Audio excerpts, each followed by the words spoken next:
रोहा महाविद्यालय की हीरक जयंती उत्सव की प्रस्तुति तेज, सामूहिक सभा संपन्न, उद्यापन समिति गठित, विधायक शशिकांत दास को अध्यक्ष और प्राचार्य डॉक्टर वेद कुमार चलिहा को सचिव बनाया गया। सन 1964 में स्थापित रोहा अग्रणी शिक्षा अनुष्ठान ऐतिह्य मंडित रोहा महाविद्यालय में हीरक जयंती उत्सव मनाने की तैयारी शुरू हो गई है।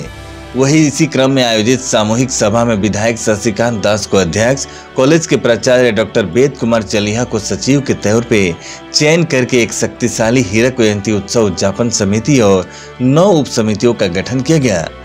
हीरक जयंती उत्सव के उपलक्ष्य में नौगांव जिला स्तरीय ऑनलाइन पोस्टर प्रतिस्पर्धा का आयोजन किया गया है और इच्छुक प्रतियोगियों से आगामी 13 सितंबर तक व्हाट्सएप नंबर 8472888672 पर भेजने का आग्रह किया गया है।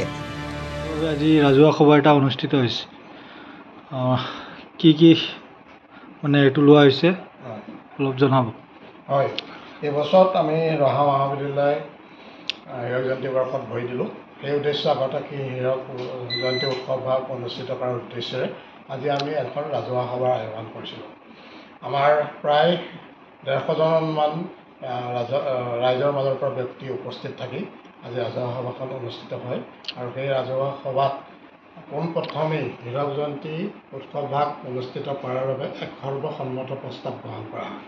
সৰ্বসন্মত প্ৰস্তাৱৰ পাছতেই বিভিন্ন সমিতি আৰু উপসমিতিসমূহ গঠন কৰা হয়। মূল সমিতিত আমি সভাপতি হিচাপে ৰাখিছোঁ আমাৰ সন্মানীয় বিধায়ক মহোদয়, কাৰ্যকৰী সভাপতি মহাবিদ্যালয় পৰিচালনা সমিতিৰ সভাপতি মহোদয়, প্ৰধান সম্পাদক হিচাপে আমাকে মনোনীত কৰিছে আৰু মুখ্য পৃষ্ঠপোষক হিচাপে আহিব অসমৰ মাননীয় মুখ্যমন্ত্ৰী হিমন্ত বিশ্ব শৰ্মাদেৱ।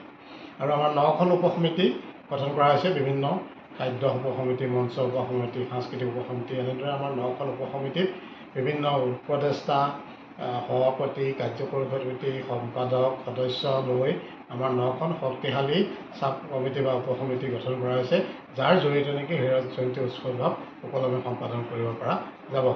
আমি বৃহত্তৰ ৰহা অঞ্চলৰ বহু সংখ্যক ব্যক্তিক আজিৰ অনুষ্ঠানলৈ আমন্ত্ৰণ জনাইছিলোঁ। আমি জনাবলৈ পাই সুখী হৈছোঁ যে সৰহ সংখ্যকেই আজি উপস্থিত আছে।